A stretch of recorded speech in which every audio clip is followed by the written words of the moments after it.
Morning. For those who are not members of Thane District Court Bar Association, or even for the viewers outside the Thane district and the state, let me introduce myself first. I am Advocate Prashant Kadam, President of TDCBA. I welcome all to this session of online lecture series organized by TDCBA. I also welcome today's speaker, Honorable Chief Justice of Karnataka High Court, Shri Abhay Oak sir. Friends, we have a topic today. Actually, I have already told that it is which is every stakeholders from the legal fraternity is worried about. That is post 1919 scenario of the legal system. Today we see the almost entire functioning of the court is stopped, at least at district level. No doubt, high courts are functioning to some extent even in this. Functioning of the court is stopped, at least at the district level. Yes, high courts are undoubtedly functioning to some extent even in this pandemic. But the civil courts are virtually come to standstill. Urgent matters like remand, bail applications are no doubt being heard. We don't know what will happen with the COVID-19. COVID-19 may end or may not end, but courts have to function. Justice has to be delivered to the common man. But how this will happen? Whether there is any roadmap, how it is possible to observing the public health directives such as social distancing, whether virtual courts are solution. If yes, whether we are ready and prepared for virtual courts. So we have lots of doubts and queries in our mind. To address all the apprehension, doubts, queries, we have with us the Honorable Chief Justice of Karnataka High Court, Shri Abhay Oak sir. Today he will deliver us on the topic of post-COVID-19 challenges and reform. As a part of program, the task of introducing Honorable Chief Justice Abhay Oak sir has been assigned to me. In fact, we all know that no formal introduction is required to be given of Abhay Oak sir. He has already made his mark on the society by his knowledge, honesty, hardworking, integrity, and obviously by various judgments of public interest he delivered. So there is no need to introduce him further.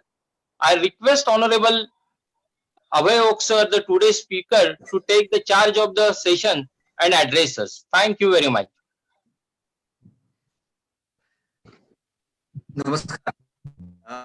कदम साहेब मराठीतून बोलावं की इंग्रजीमधून? साहेब कसंही आपल्याला जे म्हणजे मराठीत बोललात तर केव्हाही आनंदच वाटेल, पण माझ्या मते व्ह्युअर्स सगळेच असतील आता, त्यामुळे इंग्लिश जरा असलं तर बरं पडेल मग सर. ठीक आहे, मी सुरुवात मराठीतून करतो आणि मग इंग्रजीकडे जातो. Okay sir, okay, thank you sir. सर्वप्रथम आयोजकांना मनपूर्वक धन्यवाद. या निमित्ताने माझ्या ठाणे जिल्ह्यातल्या वकील वर्गाशी सुसंवाद साधण्याची मला संधी मिळालेली आहे. करोना नावाच्या न दिसणाऱ्या प्राण्याने आपल्या सगळ्यांचं आयुष्य बदलून टाकलेलं आहे.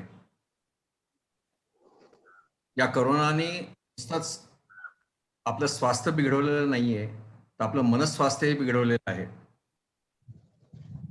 करोना नावाच्या वस्तूंनी आपण कोणीही पाहिलेलं नाहीये. या वस्तूंनी समाजातले अनेक घटक आहेत ज्यांना माणूस म्हणून जगणं अशक्य करून ठेवलेलं आहे.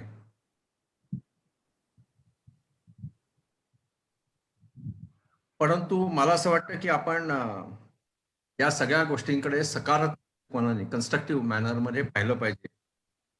आता एक उदाहरण द्यायचं झालं तर गेली अनेक वर्ष आपण असं म्हणतो की महाराष्ट्रातली व्याख्यान संस्कृती संपली. पुण्याची वसंत व्याख्यानमाला बंद करावी की काय असा विचार चालू आहे असं मी कुठेतरी वाचलं होतं. निरनिराळ्या वाचनालयांमध्ये व्याख्यान असतात पण हॉल ओस पडलेले असतात. परंतु या कोविड-19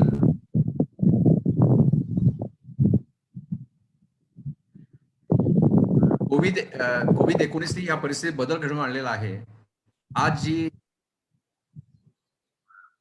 व्हिडिओ कॉन्फरन्सिंग व्याख्यानमाला होत आहेत, त्या व्याख्यानमालेला 4,000, 5,000, 6,000 व्यक्ती राहत आहेत आणि त्याला प्रतिसाद देत आहेत.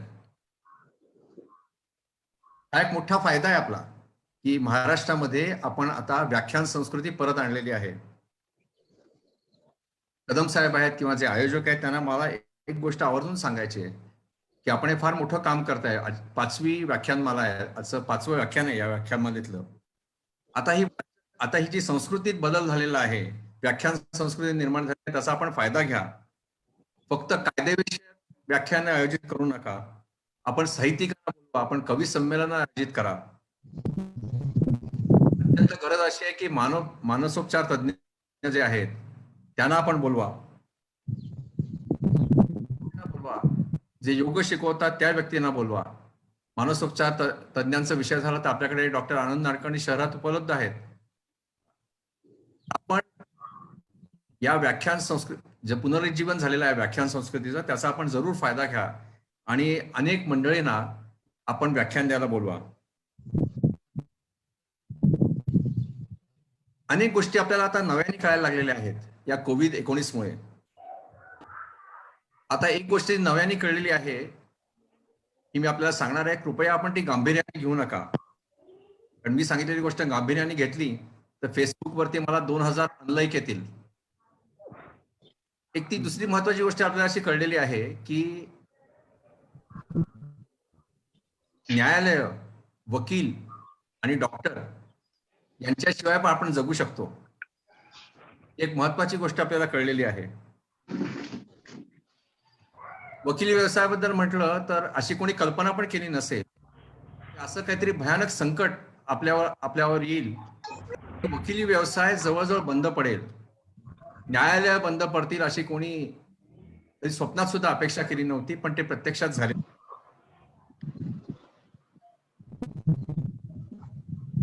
आणि म्हणूनच आपल्या पुढे एक फार मोठं आव्हान टाकलेलं आहे, आव्हान उभं टाकलेलं आहे. त्या आव्हानाला आपण तोंड कसं द्यायचं याविषयी आपण विचारमंथन करणं आवश्यक आहे. आता पुढचा भाग मी इंग्रजीतून बोलणार आहे, कारण मगाशी कदम साहेबांनी सांगितलं त्याप्रमाणे अनेक वकील किंवा समाजाचे अनेक घटक हे व्याख्यान ऐकणार आहेत, म्हणून मी आता इंग्रजीकडे वळणार आहे. Firstly, I want to tell everybody that the opinions which I am going to express today, they are my individual opinions. They are not opinions of a Chief Justice of a state or opinion of anybody who is integral part of the judicial system. In fact, I have been a judge for 16 years and 7 months, but I have been a lawyer for 19 years. So lawyer in me has not died so far. So there are so many personal views which I am going to express.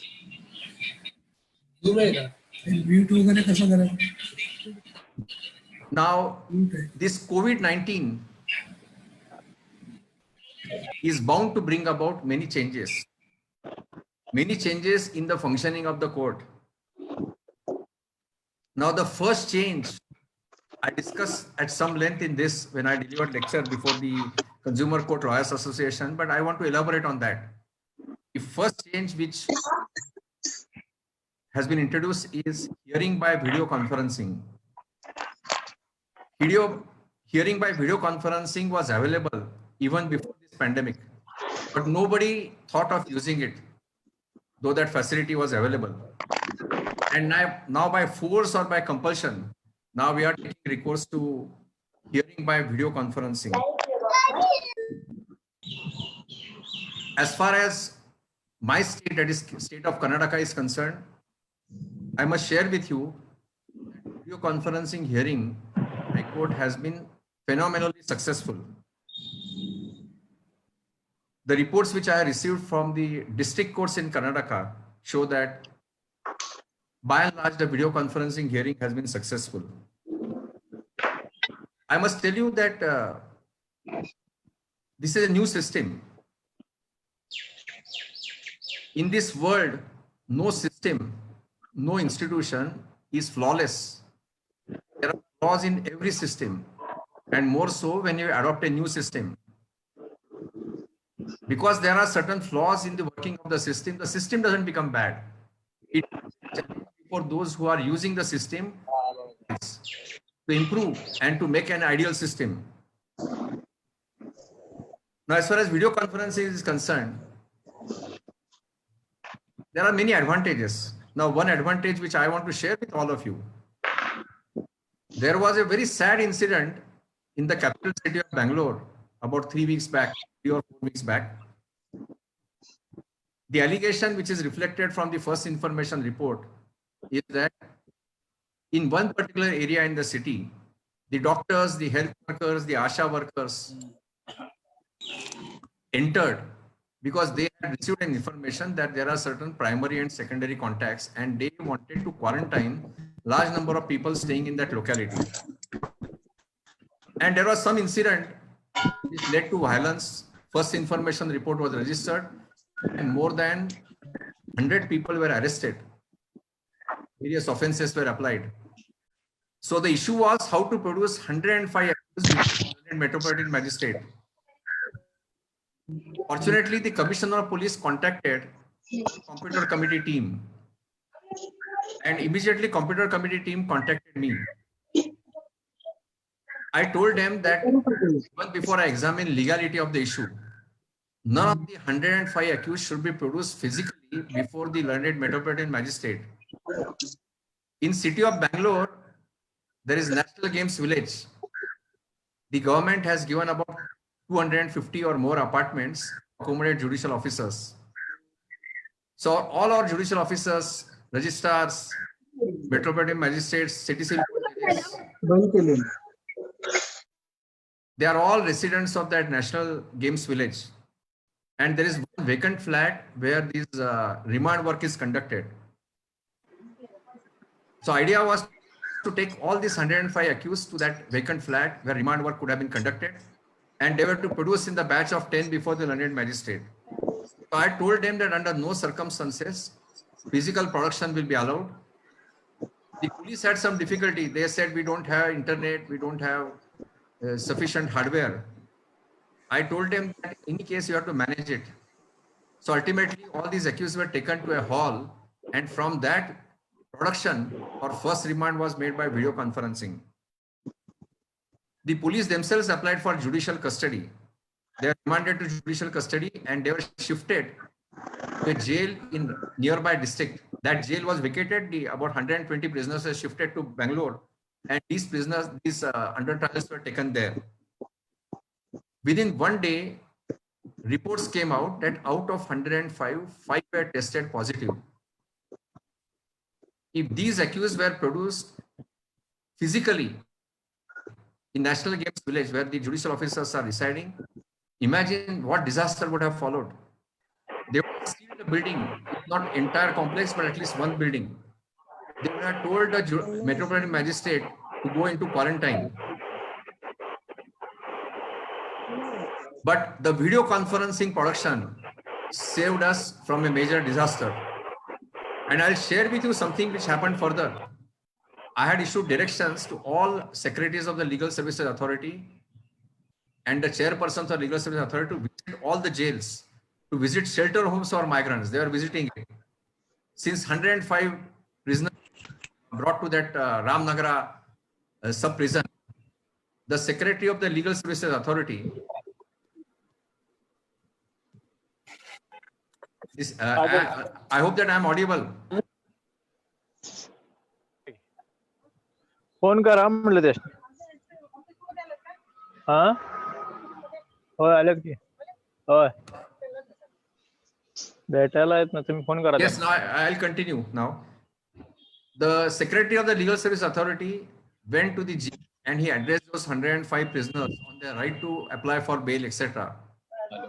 And he was told to go in quarantine for 14 days because he had appeared before the prisoners and delivered a lecture before the prisoners. This is one advantage of video conferencing production of the accused. Secondly, in these days of pandemic, there was no option but to start with video conferencing hearing. Video conferencing hearing has brought about many positives. One positive is, which I can share with you because practically every day I am attending to video conference hearing. The great fights between the lawyers has disappeared because the lawyers are not physically present. A lawyer who is arguing the case doesn't see in person his opponent, and therefore on video conferencing hearing, lawyers are arguing to the point. They are confining themselves to the issues which are involved, and no heated exchanges between the lawyers. So it has brought a lot of discipline to the members of the legal fraternity. The second advantage is that the lawyers are sitting comfortably at their respective homes and are arguing their cases. They are sitting in their homes, they are sitting in their offices, and from the comfort of the home or offices, they are able to address the court.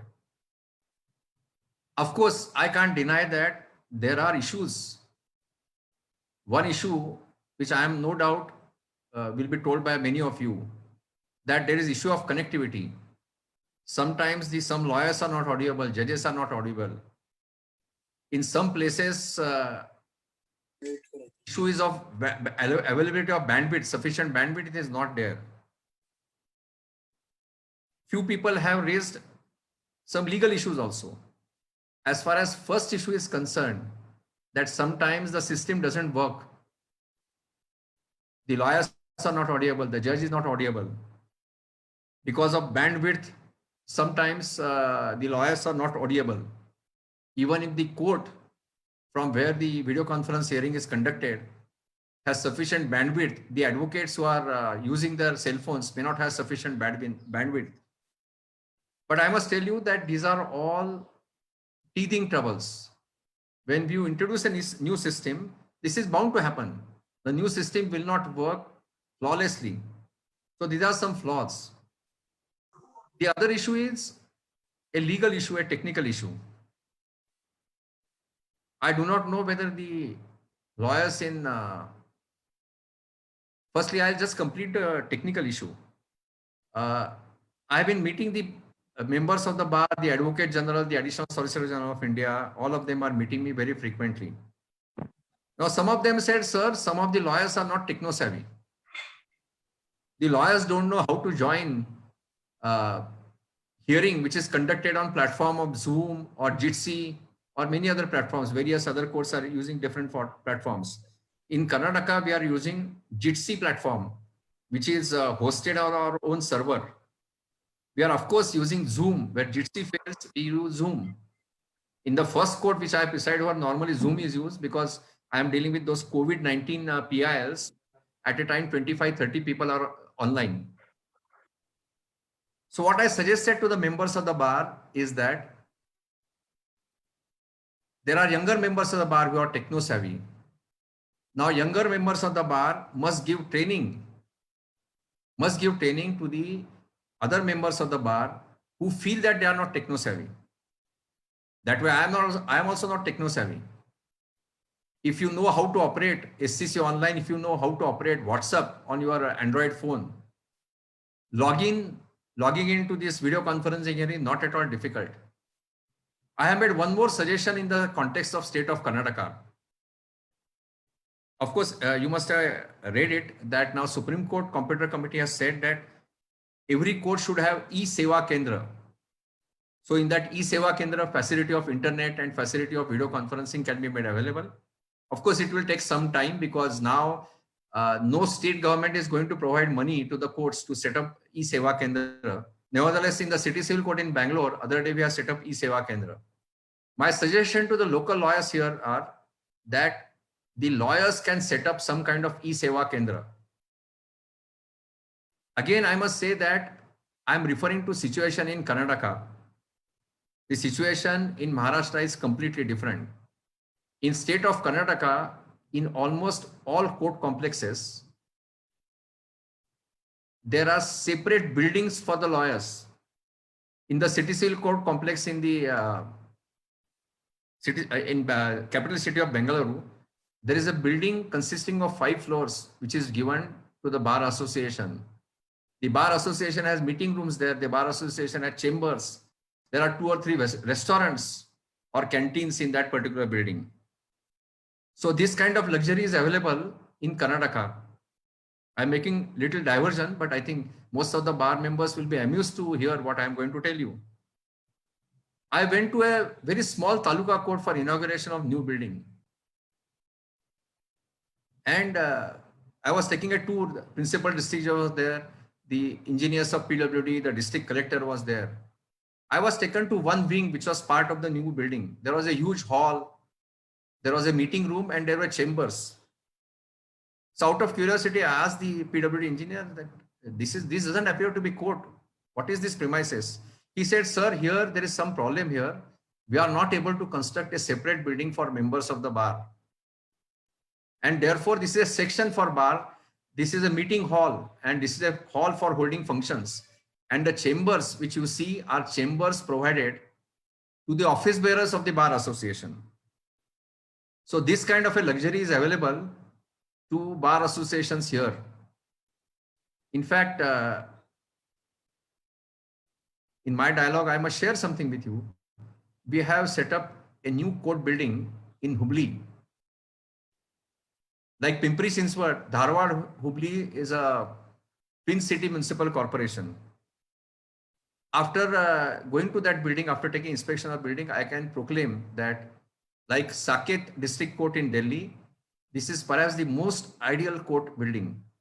This court building has a building management system. There is a small cabin in the basement where there is one computer. By click of buttons on that computer, you can control the temperature of air conditioners. You can control the lifts. You can operate the lights and fans in individual courtrooms and chambers. You can operate the lifts. You can operate the water pump. You can operate the water taps. That is the building management system. And there also I could see a fund for the members of the bar. Some lawyers from Maharashtra came here and they met me in my chamber. So one of them said, sir, we would like to visit various courts in Karnataka. I said, of course, my permission is not required. I told him in lighter vein that I will not advise you to see the infrastructure given to the courts here and infrastructure given to the lawyers. Because I told them very honestly that if you see the infrastructure given to the members of the bar in Karnataka, you will go back to Maharashtra and go on strike. And there is nobody in Maharashtra now who will issue contempt notice to you, holding you guilty of criminal contempt.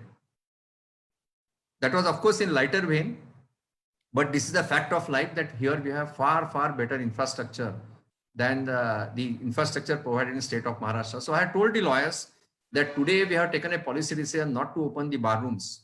But if small portion of the bar room can be opened, such kind of e-Seva Kendras can be established where a facility can be made available to the lawyers to use video conferencing facility.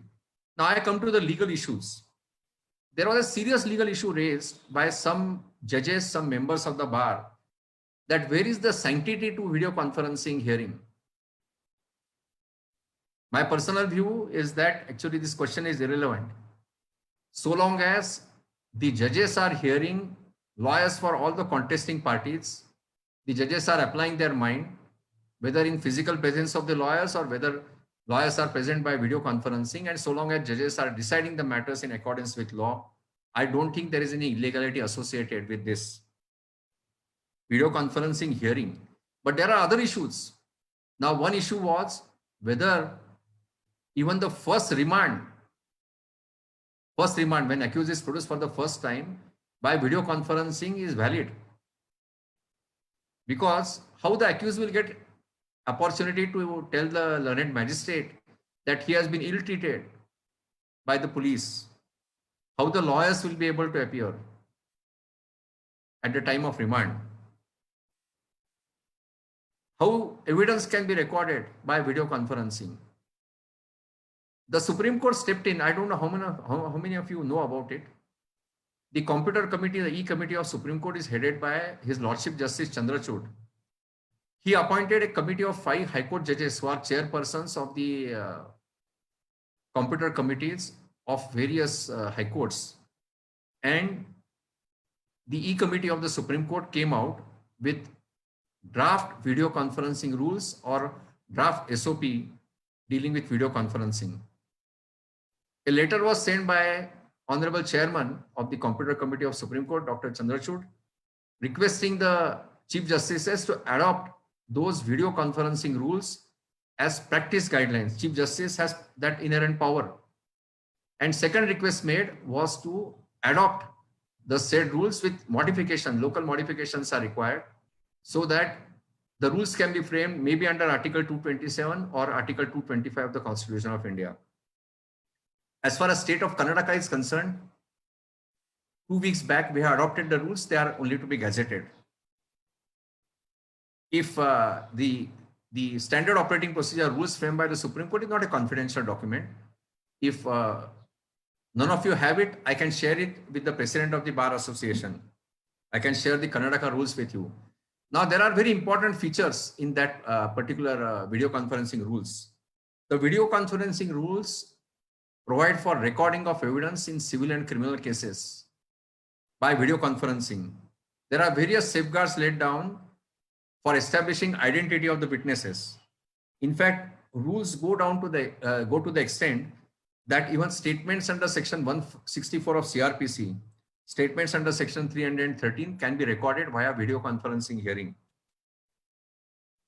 Now, this is going to raise a huge debate, a huge legal debate, whether this can be done by high courts framing rules under Article 225 or 227, or even for that matter, by exercising powers. There are various powers vesting in some of the other high courts which are not chartered high courts, because there are enactments giving rule-making power to the high court to govern its own procedure. So that is going to be a huge debate. But to look at it positively, now window has been opened by these video conferencing rules to record evidence even in criminal cases in the court. To avoid all this, we have taken in Karnataka, we have taken a step, and in fact, this is an area how legal the video conferencing is an issue which calls for a very detailed debate. And all the legal brains who are present here, they should apply their mind.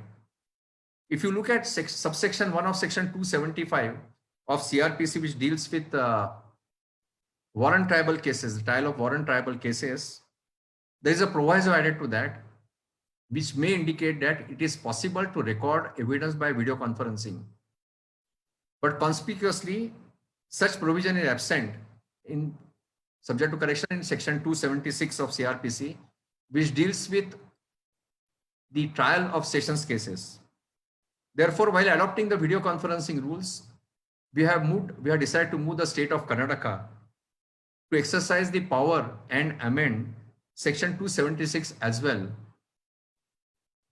to keep open a window for recording evidence even in sessions trial cases by video conferencing. And we have suggested the amendment also to the state government, because you know CRPC is a subject on concurrent list, and therefore the state can possibly amend it. So to fill in the lacuna, that is what we have proposed. So these are the legal issues which are going to arise. I was talking to a judge, not from my high court, but some other high court, about the success of video conferencing hearing. He said in his state, experience was shared by some of the session judges with him. The session judges, one session judge was hearing bail application, and the lawyer was audible, judge was audible. It was very effective hearing. After the judge indicated his mind that he is not inclined to grant bail, the lawyer started saying that I cannot hear you. My lord, I cannot hear you. And after some time, lawyer disconnected. The member of the computer team of the district court contacted that lawyer. The lawyer said, sir, there is some technical difficulty. I cannot connect. So this was a very intelligent method devised by the lawyer to avoid judge. Of course, these are the games which lawyers play. as we have a new system, the lawyers also devise new things, because the perhaps lawyer knew that next day or the next day some other judge will be hearing the bail application. It won't remain with that court, because the judges are sitting in a staggered manner. So once there is a system, a new system, there are always flaws in the new system. A new system, especially when it is adopted by the courts, it raises various legal issues. And here there are technical issues. My appeal to the members of the bar is to look at the system very positively, to look at the system very constructively, to give constructive suggestions how this system can work effectively. Because in the context of COVID-19, the best option before the judiciary is to ensure that large number of cases are heard by video conferencing. This is the only way by which we will be able to render justice to common man. This is the only way by which the members of the legal fraternity will be able to function. As I said, no system in this world is infallible. Every system has follies. This system has follies, but let us accept it. I'll give an example about which I'm going to address tomorrow to another bar association, I think the study circle of Sangli Bar Association. Look at the amendment made in 2002 to Civil Procedure Code, Order 18, which permitted court commissioner to be appointed for recording evidence. The amendment permitted examination chief to be filed in the form of affidavits.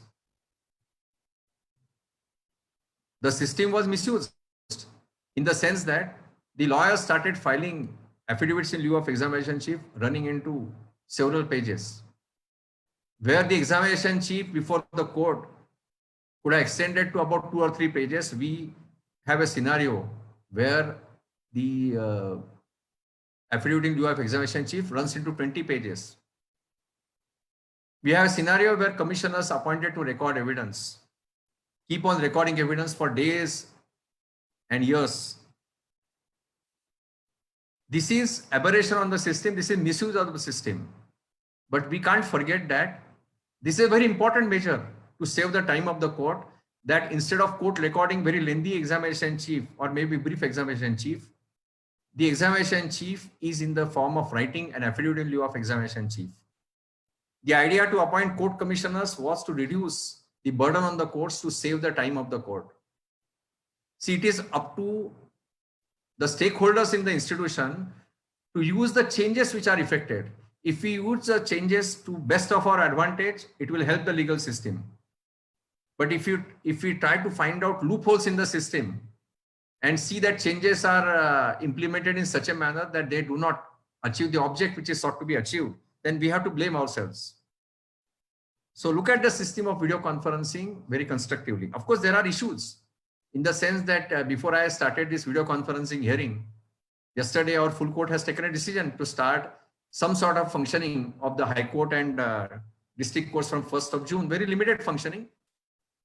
Then I was asking my registrar computers to please tell me how many courts can simultaneously take up video conferencing hearing. Of course, here in High Court, additional bandwidth has been provided to us by the central government, by BSNL, etc. So he said, sir, at a time, we can manage 8 courts in the capital city of Bengaluru. He said that technically he can manage 15, but when video conferencing here is conducted, we require presence of one technical person in the court, so that if something goes wrong, he can immediately step into action and correct the system. In many courts, of course, in Maharashtra, I believe that hardware is there with the judges. In fact, those 3-in-1 hardware which we have provided, they can keep that desktop on their dais and they can conduct the video conferencing hearing where there is no issue of connectivity. So I don't think issue of hardware is there in any court in Maharashtra, because I was chairman of the computer committee almost for 4 years. At that time, we had ensured that all hardware is available. But there may be issue of connectivity, there may be issue of bandwidth. If 4 or 5 courts function in one district headquarter at a time, there may be issue. But we should be able to overcome this by saying that some judge will conduct video conferencing hearing, say for 2 hours early morning, say 9 to 11, and shift in we can provide for shifts which will go on till 7 o'clock, video conferencing hearing. So all these technical problems, there are issues. One issue is of course there that the money will not come from the state governments now for providing infrastructure, for kind of hardware which we'll need for to enable all the courts to conduct video conferencing hearing. But then we should be making efforts. We should be taking steps in correct direction. That is the only thing which is in our hands. Now, I'll go to the second change which is going to be effected in all courts in the country. Some of you must have seen online function which was held in the Supreme Court perhaps on last Friday, where Supreme Court inaugurated new e-filing system in the Supreme Court. Chief Justice Sharad Bobde was there. Honorable Justice Chandrachud was there, who is chairman of the Computer Committee. And a new e-filing protocol was launched on that day. It's said that it is one of the most modern e-filing platforms which the world has seen, and something to be proud about to judicial system in Maharashtra. The entire work is done by Mr. Yashwant Goswami, who is a judicial officer of Maharashtra Kedar. He is a judicial officer of District Judge Kedar. In fact, when I was the chairman of the Computer Committee of Bombay High Court, I had insisted with Honorable Chief Justice that I want service of this man. He was brought to the Computer Committee. And incidentally, when there was a conference of computer committees at Bangalore, Justice Lokur, who was the chairman of the Computer Committee of Supreme Court, noticed talent of this man, and I received a phone call from him as chairman of the Computer Committee of Bombay High Court that I should ensure that Mr. Goswami immediately goes to Delhi and starts working for e-committee in Delhi. Now, what is this e-filing? Now, today also in Maharashtra, in Karnataka, and many other states, Gujarat, there is some kind of a e-filing system. In district courts in Maharashtra, it is there. The system is, in this closure period, if you have some urgent matter, you make a request by email, either to district judge or to the registrar judicial of the High Court, for permitting e-filing. And then e-filing is permitted. That file, PDF file which is sent by email, is downloaded. In Karnataka, we immediately download the file, we take printouts, we number it, we register it. This is not the real e-filing, this is makeshift e-filing. This ensures that the lawyers who cannot approach the courts for actual physical filing can do e-filing of very urgent cases. The real e-filing is, you have a system where you make online filing and the entire file goes into the system. It goes either in the cloud or in the server if you have that kind of powerful server. And then there is a system that the lawyers have online access to their pleadings, which are already filed on record by use of passwords, etc. So that's the system. So the ideal system of online filing will be, as you know, today there is a procedure. If you are not a party to a suit or proceeding, if you want certified copy of pleading, you have to make an application by giving reasons supported by an affidavit that this is the reason why I want copy of a pleading in this particular matter, though I am not a party. Same way tomorrow, if you are able to introduce this e-filing in ideal way, it will be quite possible that a lawyer who wants to see pleading filed in one particular writ petition filed in the High Court can have access to it by following certain protocol, following certain procedure. So that's the real e-filing. So all the pleadings, all the material is available online. That's the concept of e-filing. Today's e-filing is not in that sense real e-filing. Now, of course, as I said, this e-filing will require a lot of hardware, lot of infrastructure. Because either we'll have to go on cloud or we've got to have those powerful servers. And when we think of hardware, now today there is going to be a cash crunch, serious cash crunch faced by all the governments. But there is one more development. Honorable Justice Chandrachud has again constituted the same committee which framed the rules for video conferencing. Now that committee is working for framing protocol and rules for e-filing. The idea is that there should be uniformity all throughout the country, and there should be e-filing in all courts. That's the idea, and therefore that committee has been appointed, and shortly the Supreme Court e-committee will come out with model rules for e-filing, which Supreme Court will expect the other high courts to adopt. So this is one more important change which judiciary will see now in a very near future.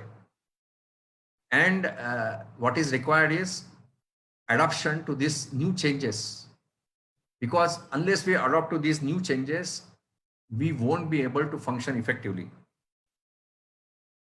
Now, one question which is always asked to me, how we are going to resume normal functioning. Today, there is order of closure passed by many high courts under Section 4 of the Limitation Act. There is an order of the Supreme Court passed under Article 142 of the Constitution of India, which has extended a period of limitation. The question which is often asked to me is the day this closure period ends, there will be explosion in filing of cases, because people must have lost their limitation during this closure period. Many cases which are ready, they are not being filed. So in Karnataka, we have adopted one method, which I can say that at least for 1 week it has been successful. Again, please remember this. What I am saying is in the context of Karnataka state, where we have far better infrastructure than many other states. And most importantly, in Karnataka, going by yesterday's figure, only 1,700 odd people have been tested positive. In the city of Bangalore, extending to the, I'm talking about the entire Bangalore urban district, the total figure was around 250 yesterday. Today's figure I have not seen. And out of 250, about 100 are cured. The health secretary was telling me that at the most, by this weekend, the figure will go up to 2,000 or 2,200.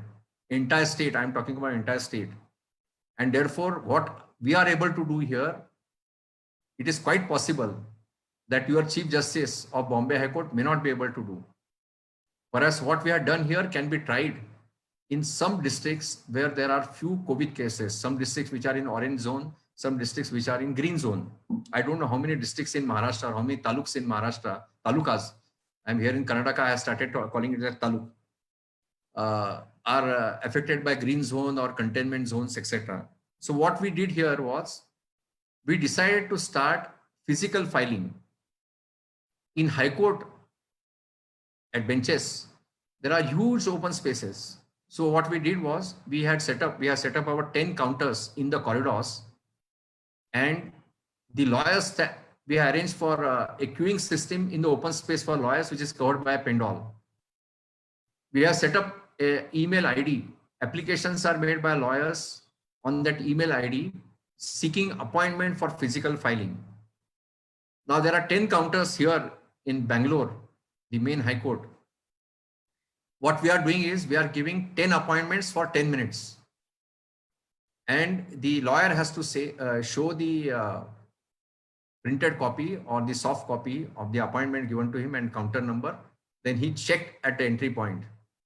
He checked at the entry point, and then he straight away goes to the counter. He hands over the file. He is given acknowledgement and he has to go back. And FR number, that's stamp number or lodging number, as we call it in Maharashtra, will be given to him by email, because we have insisted that on the presentation form, he should put his email and the cell phone number. And this system we introduced in City Civil Court. Of course, in City Civil Court, there are no open spaces. And City Civil Court is a court where it's a complex, where there is a City Civil Court, there is a Bangalore Rural District Court, and there is a small causes court. And there are few courts of metropolitan magistrates in the huge complex, where I told you that there is a 5-story building for lawyers. So at a time, this court is flooded with more than 10,000 lawyers. So there we arrange for this physical filing in the still portion where there is a parking. And in 15 districts which are in green zone and orange zones, last week we permitted filing on 3 days, but no filing without appointment. As it happens, many bar associations had reservations. Questions were asked to me that how can you say that lawyers can come only by appointment? So I had to tell the members of the bar association that this is for benefit of the members of the bar. This is for benefit of the litigants. And that system has helped to a great extent. Now, every day in High Court, there is filing of more than 100 matters, main matters, filing of miscellaneous matters, filing of caveats. But there is strict discipline. Nobody can enter the High Court compound or the court compound of district courts for filing. So the idea is that if during closure period, if substantial physical filing is done, the day limitation starts running, our courts will not be flooded. So this is one area where we have introduced this method. We are also now, of course, in High Court now, we have introduced a facility of online payment of court fees, online payment of court fees, online payment of postal charges, because here we don't serve in High Court notices through belief. The notices go by speed post. So that online system is in place. You can pay court fees by using by net banking, using your debit card or credit card. So lawyers have started taking benefit of that. I'm told in city of Pune also, this facility is available. When I was the chairman of the computer committee, this facility was extended.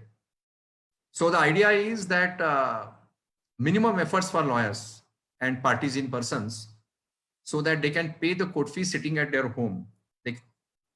In fact, for High Court now we have a system where we can pay, we can make an application for certified copy online by paying charges online. And shortly we want to introduce a system of e-certified copy. There will be certified copy issued in the name of the applicant. It can be used only by applicant, which will be digitally signed. So no question of putting those red seals and stamps. Application can be made for certified copy, and online application can be sent, which is the copy can be sent, which is digitally signed. So these are few changes we are going to introduce when we start actual functioning. In fact, in Karnataka from 23rd of March, I had started strict physical checking of all lawyers, litigants. We stopped entry of litigants, lawyers and even judges. So today in all courts in Karnataka, especially in High Court, we'll find the health workers of Karnataka, health department workers. They stand with that temperature gun. Everybody checked. Everybody is asked question about the symptoms of COVID-19, and anybody having even one symptom back from the court. In fact, today we have a system that if I go to the court, even I am checked for that. Even Chief Justice is not excluded. And in the staggered opening which we are planning, there are several things you will see from the website. Hopefully from tomorrow, from 1st June we are starting. There will be complete ban on entry of litigants in the court. No litigant will be allowed to enter. The reason is that on staff we have control. About staff, I'll tell you what precautions we can take. Lawyers we can expect, being members of the noble profession, that they will follow the basic rules of wearing masks, cleaning their hands, maintaining social distancing. But we don't have control over litigants. I'm sorry I'm saying this. I am always worried every day if some litigants comes from Maharashtra, whether he is COVID infected positive. Because most of the cases which are coming to Karnataka, which are from Maharashtra. So we don't know from which state the litigant is coming, from which place the litigant is coming. So we have said now, when we open from 1st June, a limited opening, it's not full-fledged opening, there will be no entry to the litigant.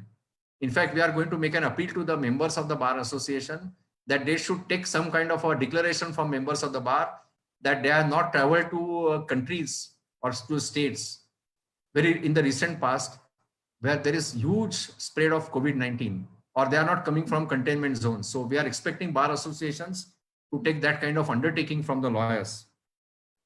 For the staff, I think that is done in Maharashtra also. We have issued a strict advisory, which includes what staff member is supposed to do after he leaves the court and after he comes back home. We have also said in what manner he should clean himself after coming from the court. And we have taken undertaking from all the staff members that they will abide by that advisory. And if they don't abide by that advisory, if they have found committing breach, it will be treated as misconduct. Because we have actually disciplined the staff. Because it is not question of individual safety. When one individual commits breach of the guidelines, it affects hundreds of people around him. So all these things are on the unveil. But beyond this, now this is all limited to state of Karnataka, where we are far, far better placed than state of Maharashtra in terms of spread of COVID-19 and in terms of infrastructure. I'm just sharing this with you. Please don't compare the situation in Karnataka with state of Maharashtra. I'm repeating that. Now there are several other issues, several other changes which we'll have to bring about. Now take, for example, our criminal cases. For example, private complaint under the Negotiable Instruments Act, Section 138. Our system, our legal system is such that though the accused is on bail, his presence, he has to mark presence on every day in the court. Otherwise, lawyer has to apply for exemption. Even complainant has to remain present. Otherwise, the judges will exercise powers under Section 256 of CRPC and complaint will be dismissed. Someday, our lawmakers and those who are part of the legal system will have to apply their mind. In one criminal court, we take attendance of 50, 60, 70 accused. Though we know that, when we fix the dates, we know that on that day, we are not going to record evidence. We are not going to hear cases. Everybody is bound by a bail bond. Now we'll have to think about the system, whether it is necessary to insist on presence of accused on every day, when we know that hearing is not going to be conducted. He is bound by the conditions of bail. Whenever his presence is required, he has to remain present. He can't jump the bail. Because by physically securing presence of course, it will help members of the bar, litigant coming to every day to the court. That helps the members of the bar. I know there's a practical angle to it. But we are talking about system. We are talking about now reopening of the courts after COVID-19. Whether we need presence of 30, 40, 50 accused in the court on every day. By securing their attendance on every day, we are not in that way securing their presence. Even if accused remains present, accused on bail remains present for 30 consecutive dates, you will find him jumping bail when his presence is actually needed in the court. When actually trial commences, when his statement under Section 313 is required to be recorded. So we need to think about it. I am telling my magistrates that please be pragmatic when lawyers make application for exemption. The accused cannot come today. The reason, please remember the reason. If 50 people who are released on bail come to the court, we do not know in which jail they were detained. We do not know whether they are detained for 8 days in Arthur jail. We do not know whether they are coming from containment zone or a very bad red zone in bad condition. So we should not welcome people who are likely to bring coronavirus with them. Because basically when we reopen the courts, our endeavor should be to ensure that we do not become instruments of spread of corona. So wherever we don't need presence of the accused, we should be dispensing with presence of the accused. For that, perhaps amendment to CRPC will be required. That will require change of mindset on the part of the lawyers and more importantly on the part of judges. It is our duty to ensure that minimum number of accused and minimum number of complainants remain present in the court. Our judges and our lawyers will have to discipline themselves. Why should we call 15 witnesses, issue witness summons to 15 days, 15 witnesses on a particular day when we know that we are going to record evidence of only 3 or 4 witnesses? Since my old memories are back in a lighter vein, I'll give you an example. When I started practicing, there was very, very dashing chief of the fire brigade of Thane Municipal Corporation. He was well known to me because we had some common likings and dislikings. One day he was summoned by a civil court to depose. Perhaps it was a case where the municipal commissioner had declared one building based on report of the fire brigade. There was outbreak of huge fire in some industrial estate in New Bombay, and therefore this man was on duty, if not for 48 hours, but at least for 24 hours. He had come directly from that place. He was made to wait for a whole day. That man may not have slept for 48 hours. And then at 5 o'clock he was told that date is given. So he met me in the evening, where earlier the Court of Joint Civil Judge Junior Division used to sit in Thane Civil Court on the ground floor, second court on the left hand side, if I remember correctly. He said that this is how your courts are functioning. And he was so disturbed. He said, today, because I knew that I'm wasting my day, I took a round of the court. I found several vertical cracks in the slab and columns. So I'll go back now and submit a report to the commissioner that this building has become dangerous. And I ensure that commissioner passes order of demolition. Of course, he said in lighter vein. The point is, this is how our system treats the witnesses. I'm not blaming lawyers. I'm blaming myself for this. The judges, community of judges. There we must bring about a change. That we must know realistically how many witnesses we are going to examine. Now, what is going to be most important is time management, the case management for judges and lawyers. Now, tomorrow, if our court reopens, we'll have a scenario where there will be 10 cases. Lawyers will have to cooperate. Lawyers can't say that, look, there is discrimination. Why are you choosing these 10 cases? Everybody's turn will come. Everybody will have to show patience. You'll have to appreciate that at least 10 cases are listed on the court in which some kind of hearing will take place. Some lawyers will start getting their income. You have to look at it positively. Because there will be time constraints. In High Court, we have provided that now, that first 10 matters between 10:30 to 11:30, then gap of 10 minutes, again, court will resume for 1 hour. The idea is that those lawyers appearing first 10 matters should go back, then other set of lawyers should come in. There should not be breach of social distancing in courtrooms. So the case management techniques and most importantly, time management techniques will have to be used. Now, all of us will have to remember one thing, that every single second of the court functioning is very precious, because we are going to have very limited time to deal with the matters. I ask a question to myself.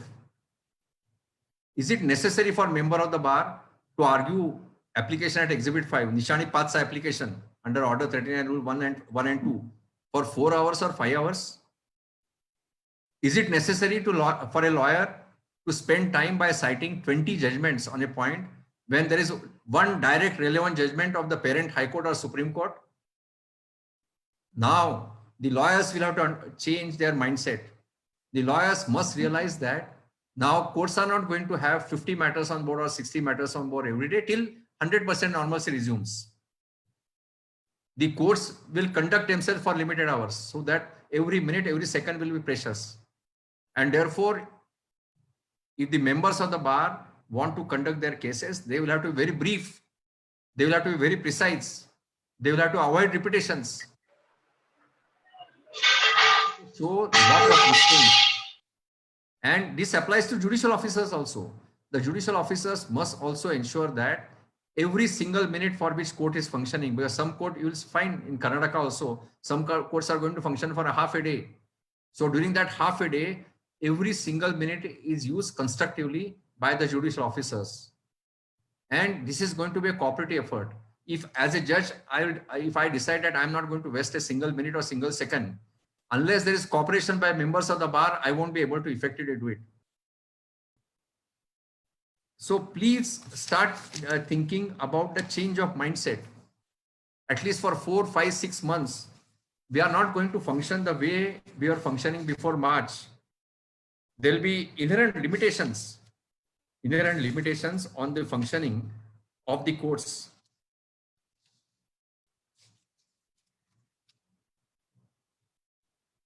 As judges, as lawyers, sometimes we feel very happy. A cross-examiner who is cross-examining a witness in a very, very famous case, say under 302, which is very famous locally. And he is very happy when he is cross-examining the witnesses. 20 junior lawyers are present. There are other litigants present who get impressed by the ability of the lawyer to get cross-examined. Now, those days we have to forget. Now, there will be a scenario where only those lawyers who have cases will be in courtroom. And this change we'll have to adopt. And mind you, even after we resume our regular functioning, the changes can be permanent. Why we need presence of a crowd in the court? As a judge, psychologically, I will be feeling very happy. If I take seat at 10:30 in the morning, I see crowd of 100 people. I feel elated that, 100 people are in my court. That's wrong. This approach is wrong. So the time management, the lawyers being very brief when it comes to examining and cross-examining witnesses, when it comes to arguing the matters. These are the changes which must come to stay. Just imagine the effect of this lockdown on the legal system. We have created huge areas. We have created areas of filing also, because now filing will start. Filing will start as and when some normalcy is restored. Every person may not be able to file it by way of e-filing, because e-filing is a distant dream, I must admit that, because rules will have to be framed by Supreme Court, High Courts will have to adopt the rules, and thereafter, most importantly, the infrastructure will have to be created. That creation of without proper infrastructure, we can't start full-fledged e-filing. So therefore, again going back to Marathi, न्यायाधीशांनी, वकिलांनी आपली मानसिकता बदलायची गरज निर्माण झालेली आहे. आपण एक गोष्ट लक्षात ठेवली पाहिजे की समाजातले अनेक घटक, म्हणजे आपलं उदाहरण देतो, म्युनिसिपल ऑफिसर्स घ्या, पोलीस ऑफिसर्स घ्या, गव्हर्नमेंट ऑफिसर्स, आज ते स्वतःचा जीव धोक्यात घालून,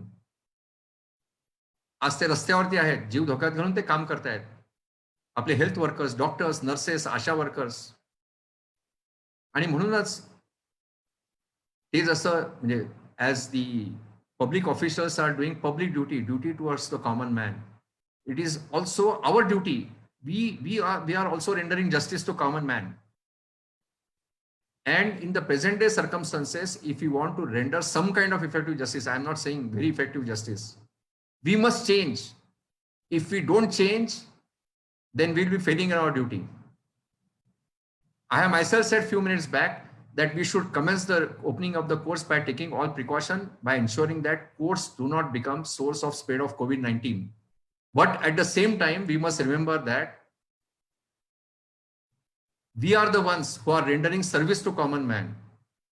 We are the ones who are trying to render justice to common man. So some element of risk is there. That risk has to be taken. It's my personal view. Of course, somebody will disagree with me. Somebody may say that the judicial officers and lawyers should remain very safe in the comforts of their homes. Personally, I don't endorse that view. But at the same time, we have to take 100% precautions. And therefore, unless we adopt the new system of video filing, we adopt the techniques of case management, we adopt the technique of time management, we won't be able to perform our duty. And the duty which we are performing is a pious duty. It's a constitutional duty. And therefore, my appeal to members of the bar is to accept the change, cooperate with the court, and let it be a joint venture of judiciary and the members of the bar.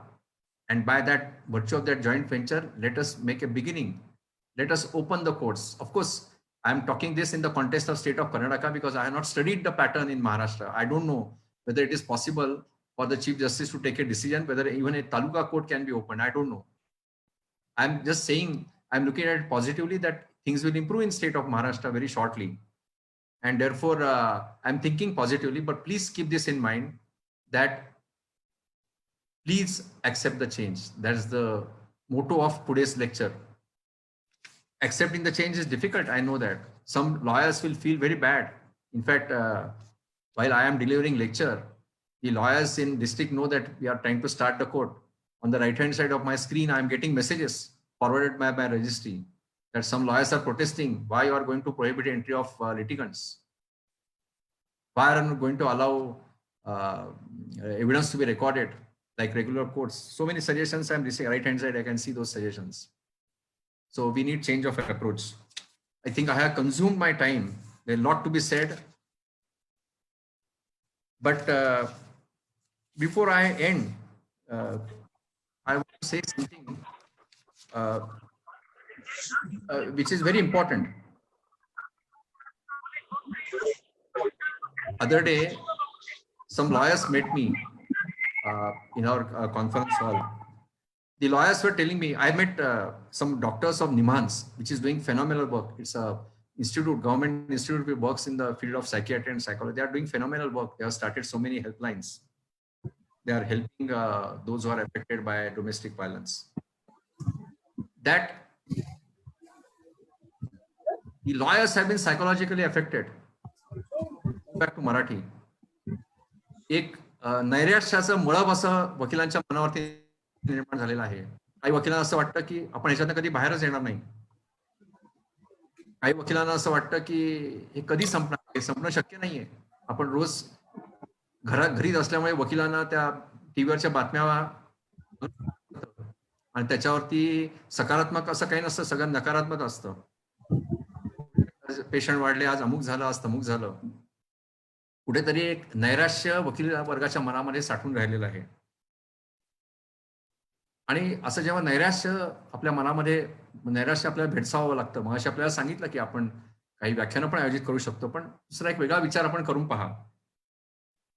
1897 आपल्याला माहिती आहे की प्लेगची प्रचंड साथ झाली होती संबंध देशामध्ये. त्यावेळेला डॉक्टर्स नव्हते, त्यावेळेला इस्पितळं नव्हती, त्यावेळेला औषधं नव्हती, हेल्थ वर्कर्सचा कन्सेप्ट नव्हता. त्यावेळेला काय झालं इतिहास आहे. लोकमान्य टिळकांना तुरुंगवास भोगावा लागला. रँड प्रकरण आपल्याला सगळ्यांना माहिती आहे. अशा अनेक साथी आल्या की ज्या साथींना मानवाकडे उत्तर नव्हतं. त्यानंतर फ्लूची साथ आली, युरोपामध्ये फ्लूची साथ आली. अशी प्रचंड संकट आली. मध्ये काही महिन्यांपूर्वी आजारपणामुळे मला 7-8 दिवस घरी बसावं लागलं होतं. नेटफ्लिक्सवरती दुसऱ्या महायुद्धावरती 8 भागांची एक मालिका आहे. आपण आवर्जून बघा, जर वेळ आपल्याला सगळ्यांना वेळ आहे. दुसरं महायुद्ध म्हणजे काय होतं याची पूर्ण कल्पना, जी आपल्याला बऱ्याचशा गोष्टी माहिती नसतात, त्या मालिकांमध्ये आहे. युरोपमधले सगळे देश बेचिराग झाले होते. त्याच्यात चित्र आहेत बघा. जपानची काय स्थिती झाली होती. आपण फक्त हिरोशिमा आणि नागासाकीचं म्हणतो, पण तिथली अनेक शहरं बेचिराग झाली होती. जर्मनी सगळीच बेचिराग झाली होती. पोलंड, कुठलाही देश घ्या तुम्ही, फ्रान्स मधला काही भाग, इंग्लंड मधला काही भाग, नेदरलँड्स, अनेक तुम्ही बघा, बघण्यासारखी ती मालिका आहे. सगळे देश असे होते की तिथे शहरं बेचिराग झाली होती. करते असे उरलेच नव्हते. अन्न नव्हतं, पाणी नव्हतं, उद्ध्वस्त झालेली होती. वीज पुरवणाऱ्या ज्या काही संस्था होत्या त्या संस्था बेचिराग झालेल्या होत्या. आणि हा सगळा कार्यक्रम 6 वर्ष चालला, 1939 ते 1945. देश बेचिराग झालेले होते. ते देश आता दिमाखात उभे आहेत. तिथेही आता करोनाने हल्ला केला, तो भाग वेगळा. तर त्यामुळे आपण जर इतिहासाकडे पाहिलं तर कुठलंही संकट आलं, एखाद्या असं पॅन्डेमिक आपण ज्याला म्हणतो, कुठल्या रोगराईचं संकट आलं, मानव निर्मित संकट आलं, युद्धांसारखं, पूर आले, अनेक गोष्टी आपल्याकडे झाल्या. मला माहितीये की ह्याची दाहकता भयानक आहे कोविडची. परंतु आपण एक गोष्ट लक्षात ठेवली पाहिजे की मानव जातीविरुद्ध जेव्हा जेव्हा प्रचंड संकट आली, तेव्हा थोड्या कालावधीने का होईना मानवाने त्याच्यावर संपूर्णपणे विजय मिळवलेला आहे. आणि म्हणूनच मला नेहमी असं वाटतं की लीगल फ्रॅटर्निटी आपण ज्याला म्हणतो, वकील आहेत, आपला कर्मचारी वर्ग आहे, न्यायाधीश आहेत, त्यांनी सकारात्मक दृष्टिकोन बाळगला पाहिजे. त्यांनी एक मनामध्ये खूणगाठ बांधली पाहिजे की कितीही नैराश्याचं वातावरण असलं, कितीही अंधार दाटून आलेला असला आपल्या बाहेर, तरी सुद्धा एक दिवस आपण थोड्याफार प्रमाणात सुरुवात करणार आहोत आणि आपण हळूहळू आपण नॉर्मल्सीकडे येणार आहोत. याची आपण प्रत्येकाने खूणगाठ बांधली पाहिजे. आणि मग असे सांगितल्याप्रमाणे जेव्हा आपण ते पहिलं पाऊल टाकू, तेव्हा आपण आपली मानसिकता बदलाचा स्वीकार केला पाहिजे. दुसरं एक महत्वाची गोष्ट आपल्याला सांगायची, इथे मी अनेक पब्लिक इंटरेस्ट लिटिगेशन मी इथे ऐकतोय. समाजामधल्या हा फक्त मायग्रंटचा प्रश्न नाहीये. समाजामध्ये अनेक घटक आहेत, अनेक व्यक्ती अशा आहेत, वंचित पण म्हणत नाही मी, की ज्यांना दिवसाकाठी काही उत्पन्न मिळत होतं, दिवसाला मिळणाऱ्या उत्पन्नावर त्या व्यक्ती का त्यांची कुटुंब जगत होती. आज ते उत्पन्न सगळं संपलेलं आहे. हमाल असोत, रस्त्याच्या कडेला चहा विकणारे लोक असोत, चहा कॉफी विकणारे लोक असोत, छोटे छोटे उद्योग करणारे लोक, यांची अवस्था भयानक झालेली आहे. अनेक घटक आहेत समाजातले. ट्रान्सजेंडर्सचा इश्यू आहे. त्यांना जे काही उत्पन्न मिळायचं ते उत्पन्न आता पूर्णपणे संपलेलं आहे. मायग्रंटचा इश्यू, नुसता मायग्रंटचा इश्यू नाहीये. आपल्या राज्यातले जे व्यक्ती काम करणारे आहेत, ज्या निरनिराळ्या डेव्हलपमेंट प्रोजेक्ट्सवरती काम करतायत, त्यांना उत्पन्न नाहीये. मी आता 26 मार्च पासून ही PIL ऐकतोय. ज्या दिवशी PIL ऐकतो त्या दिवशी फक्त एकच कानावर येत असतं की ह्या 5 लाख लोकांना अन्न मिळत नाहीये. काही लोकांना रेशन मिळालेलं आहे. सरकारच्या योजना आहेत, मी नाही म्हणत नाही. सरकारी यंत्रणा सुद्धा खूप चांगल्या प्रमाणात काम करतायत. त्याच्यावर मर्यादा आहेत. काही लोकांना रेशन मिळत आहे, पण त्यांना गॅस सिलेंडर घ्यायला पैसे नाहीयेत. आणि सरकारचं म्हणणं आहे आम्ही सबसिडी देणार नाही, की आम्ही असं म्हटलं होतं सरकारला की as a one time measure तुम्ही एक सिलेंडर फुकट द्या. त्यालाही सरकारची तयारी नाही, कारण पैशाचा प्रश्न येतोय. प्रत्येक ठिकाणी पैशाचा प्रश्न येतोय. आज आपल्याकडे अनेक स्त्रिया अशा आहेत की कोर्टाचे आदेश असताना सुद्धा त्यांना पोटगीची रक्कम मिळत नाहीये. सिनियर सिटीझन्स ऍक्ट आहे. सिनियर सिटीझन ऍक्ट खाली काही ज्येष्ठ व्यक्ती आहेत, त्यांना मेंटेनन्स देण्याची ऑर्डर झालेली आहे. त्या ऑर्डर्स आज इम्प्लिमेंट होऊ शकत नाहीये. कारण ज्यांच्या विरुद्ध आदेश आहेत, एक तर ते म्हणतात की आमच्याकडे पैसा नाहीये, किंवा त्यांच्याकडे जरी पैसा असेल तरी त्या ऑर्डर्सची अंमलबजावणी करण्यासाठी न्यायालय नाहीयेत. अनेक आदेश असे न्यायालयाने दिलेले आहेत ज्याची आज अंमलबजावणी होत नाहीये. ते आदेश आहेत ते श्रीमंत माणसांचे संबंधी नाहीयेत, सामान्य माणसांसंबंधी, विद्यार्थ्यांसंबंधी आहेत, कामगारांसंबंधी आहेत. आणि आज असं झालेलं आहे की हा जो सगळा वंचित वर्ग आहे, किंवा आता एक वर्ग स्त्रियांचा, मी मगाशी निम्हांसचा उल्लेख केला, ते निम्हांसचे डायरेक्टर मला सांगत होते की ह्या लॉकडाऊनमुळे डोमेस्टिक व्हायलन्सचे प्रमाण प्रचंड वाढलेलं आहे. आणि प्रोटेक्शन ऑफिसर सगळे COVID-19 ड्युटीवरती आहेत, ते काही काम करत नाहीत. कुठली यंत्रणा काम करत नाहीये, फक्त कोविडचंच काम करते. तर आता आपली न्यायालय उघडल्यानंतर आपल्याला ह्या आव्हानाला तोंड द्यायचं आहे. आज सामान्य माणसा भुकेचा प्रश्न आहे, सामान्य माणसा अन्नाचा प्रश्न आहे, त्याच्या आरोग्याचा प्रश्न आहे, ज्येष्ठ नागरिकांच्या जीवनाचा प्रश्न आहे, ज्या स्त्रिया मेंटेनन्सवर जगतायत त्यांच्या आयुष्याचा प्रश्न आहे. असे अनेक प्रश्न सामान्य माणसाचे आता न्यायालयापुढे उभे ठाकणार आहेत. ते आपल्या पुढचं दुसरं एक न्यायालय सुरू करणं हे मोठं आव्हान आहे. आणि ज्या व्यक्तींना कोर्टाच्या सहाय्याची अत्यंतिक गरज आहे, त्या व्यक्तींना आपण कसं सहाय्य करणार आहोत कोर्टाच्या माध्यमातून? त्यांना त्यांचे सुद्धा काही फंडामेंटल राईट आहेत. आर्टिकल 21 आहे. त्या आर्टिकल 21 प्रमाणे त्यांचे जे हक्क आहेत, ते हक्क आपण त्यांच्यापर्यंत कसे पोहोचवणार आहोत? आणि हा वंचित घटकांचाच प्रश्न असा नाहीये. मी उदाहरण देतो, 138 निगोशिएबल इन्स्ट्रुमेंट ऍक्ट. सामान्य माणसाच्या केसेस असतात. कोणतरी 50,000 चेक दिला असतो, कोणतरी 25,000 चेक दिलेला असतो. आज त्या माणसाला पैशाची गरज आहे. छोटे छोटे पैशाचे दावे आहेत कोर्टामध्ये, त्या लोकांना पैशाची गरज आहे. पार्टिशनचे दावे पेंडिंग आहेत. कोणतरी एखादा कुटुंबातला घटक असतो, त्याला त्या जॉईंट फॅमिली प्रॉपर्टीपासून, उत्पन्नापासून वंचित केलेलं असतं. आता ही सगळी मंडळी, मी थोडक्यात म्हणतो की ते आशेने बघणार आहेत आपल्याकडे, की आपण काही करू शकतो का त्यांच्याकरता. आणि सुरुवातीला आशेने बघतील, आणि नंतर त्यांचा उद्रेक होणार आहे की आता आम्हाला न्याय मिळत नाहीये कोर्टाकडनं, कोर्ट आमच्यासाठी आहेत, आम्हाला न्याय मिळत नाहीये, हा उद्रेक होणार आहे त्यांच्याकडनं. तर त्यामुळे जेव्हा कधी आपण न्यायालय चालू करू, आपल्याला ह्या समाजाच्या घटकाकडे लक्ष द्यावं लागणार आहे. आपल्या ज्या प्रायोरिटीज असतात, त्या प्रायोरिटीज बदलाव्या लागणार आहेत. उद्या जेव्हा न्यायालय चालू होतील तेव्हा आपण कमर्शियल डिस्प्यूट्सना प्राधान्य द्यायचं, त्या सामान्य माणसं की ज्यांचा जगण्याचा प्रश्न आहे, अशा लोकांच्या केसेसला प्राधान्य द्यायचं, याच्यावर आपल्याला विचार करावा लागणार आहे. आणि हे पण आपल्या पुढचं फार प्रचंड मोठं आव्हान आहे. म्हणजे मी परवाच एका असंच व्याख्यान देताना सांगितलं की हे COVID-19 विषयीचे जे मी PIL ऐकतोय, म्हणजे I am feeling the heat of what is happening in the society. तर त्यामुळे ह्याचाही आपण गांभीर्याने विचार करा. आणि म्हणूनच मला असं वाटतं की आपण ह्या सगळ्या गोष्टींकडे सकारात्मक दृष्टीने बघूया. आपण असा विचार करूया की आपल्याला बदल घडवून आणायचा आहे. COVID-19 नावाचा जो कोण आहे, मनुष्य आहे, जी काय वस्तू आहे, ती आपल्यावर अटॅक करणं चालू ठेवणार आहे. तरी पण आपण कोर्ट कशी चालू करू शकतो, आपण व्हिडिओ कॉन्फरन्सिंग जास्तीत जास्त कसं करू शकतो, याचा आपण विचार केला पाहिजे. आपण मानसिकता बदलून आपण ह्या आव्हानाला सामोरं गेलो पाहिजे. एवढंच मला सांगायचं आहे.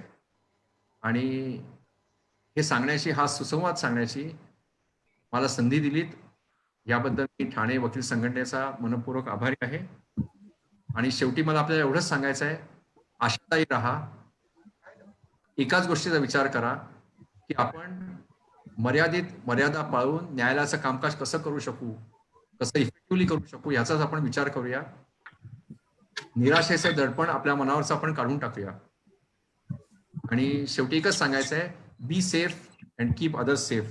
Thank you very much. Namaskar. Hello. I sincerely thank Honorable Chief Justice Abhay sir for giving his valuable time and making us aware about post-COVID-19 judicial system.